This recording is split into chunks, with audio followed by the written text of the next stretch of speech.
പണ്ട് പണ്ട് ഇസ്രായേൽ എന്നൊരു രാജ്യമുണ്ടായിരുന്നു. അവിടെ ആടുകളെ മേയ്ച്ചു നടന്ന ഒരു ധീരനായ ബാലനുണ്ടായിരുന്നു. അവന്റെ പേര് ദാവീദ്. ഒരു ദിവസം ഫെലിസ്ത്യർ എന്നൊരു വലിയ സൈന്യം ഇസ്രായേൽ ജനതയോട് യുദ്ധം ചെയ്യാൻ വന്നു.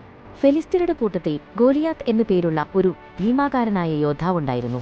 ഗോലിയാത്ത് ദിവസവും ഇസ്രായേലിയരെ വെല്ലുവിളിച്ചു, "നിങ്ങളിൽ ധൈര്യശാലിയായ ഒരാൾ എന്നോട് യുദ്ധം ചെയ്യാനായി വരൂ." അവൻ അലറി. എന്നാൽ ആർക്കും അവനോട് പോരാടാൻ ധൈര്യമുണ്ടായിരുന്നില്ല. ദാവീദിന്റെ സഹോദരന്മാർ സൈന്യത്തിലുണ്ടായിരുന്നു. അവർക്ക് ഭക്ഷണം കൊടുക്കാൻ ദാവീദ് യുദ്ധക്കളത്തിലേക്ക് പോയി. അവിടെ വെച്ചാണ് അവൻ ഗോലിയാത്തിന്റെ വെല്ലുവിളി കേട്ടത്. "ഈ ഭീമാകാരനായ യോദ്ധാവിനെ ആരും ഭയപ്പെടേണ്ട," ദാവീദ് പറഞ്ഞു. "ഞാൻ അവനോട് പോരാടാം."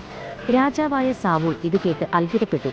രാജാവ് സാവൂൾ ദാവീദിന് തന്റെ പടച്ചട്ട നൽകി. പക്ഷേ അത് ദാവീദിന് വളരെ വലുതായിരുന്നു. "എനിക്ക് എന്റെ ദൈവത്തിൽ വിശ്വാസമുണ്ട്," ദാവീദ് പറഞ്ഞു. അവൻ തന്റെ ഇടയന്റെ വടിയും 5 മിനുസമുള്ള കല്ലുകളും ഒരു കവണയും എടുത്തു. ദാവീദ് ഗോലിയാത്തിന്റെ നേർക്ക് നടന്നു. ഗോലിയാത്ത് ദാവീദിനെ നോക്കി ചിരിച്ചു. "ഒരു കുട്ടിയാണോ എന്നോട് യുദ്ധം ചെയ്യാൻ വരുന്നത്?" അവൻ പരിഹസിച്ചു. ദാവീദ് തന്റെ കവണയിൽ ഒരു കല്ലിട്ടു. ശക്തിയായി കറക്കി ഗോലിയാത്തിന്റെ നെറ്റിയിലേക്ക് എറിഞ്ഞു. കല്ല് കൃത്യമായി ഗോലിയാത്തിന്റെ നെറ്റിയിൽ തറച്ചു. ഭീമാകാരനായ ഗോലിയാത്ത് നിലത്തേക്ക് വീണു.